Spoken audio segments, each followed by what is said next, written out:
ஒரு மிக பெரிய காட்டுல ஒரு பெரிய யானை வாழ்ந்துகிட்டு வந்துச்சு.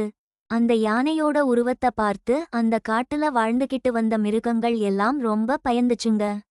யானை வர்றா பக்கம் கூட போக பயந்துச்சுங்க. அந்த மிருகங்கள் தங்களோட குழந்தைகளுக்கு யானை ஒரு பெரிய அரக்கன்னு கதை சொல்லி யானை இருக்கிற பக்கமே போக விடாம செஞ்சுச்சுங்க.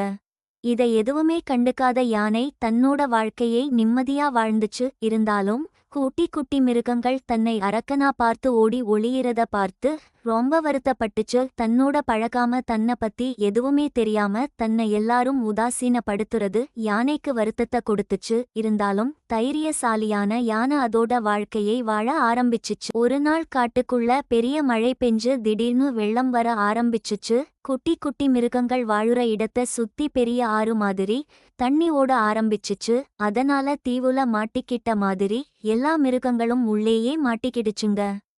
அப்ப அந்த குட்டி குரங்கு சொல்லுச்சு, எங்க அப்பா அம்மா உங்க உருவத்தை பார்த்து எங்களுக்கு எதுவும் ஆபத்து வந்திடக் கூடாதுன்னு அப்படி சொல்லி வளர்த்தாங்க. ஆனா ஒருத்தரோட உருவத்தை வச்சு அவங்களோட குணத்தை எடை போடக்கூடாதுன்னு சொல்லி இருக்காங்க. அமைதியான வாழ்க்கை முறையை பார்த்த எனக்கு நீங்க ஆபத்தானவர்னு தோணலைன்னு சொல்லுச்சு.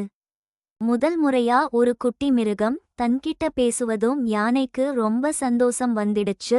உடனே தன்னோட துதிக்கையை தண்ணிக்கு மேல வச்சுச்சு. உடனே அந்த குட்டி குரங்கு அது மேல ஏறி வெளிய வந்துடுச்சு. உடனே எல்லா மிருகங்களும் யானையோட துதிக்கையில ஏறி அந்த இடத்துல இருந்து வெளிய வந்துடுச்சுங்க. அன்னையில இருந்து யானையையும் தங்கள ஒருத்தரா நினைச்சு பழக ஆரம்பிச்சுச்சுங்க. மிருகங்கள் தங்களோட குழந்தைகளையும் அந்த யானையோட விளையாட அனுமதிச்சுச்சுங்க. அதனால ரொம்ப சந்தோஷமா வாழ ஆரம்பிச்சு யானை.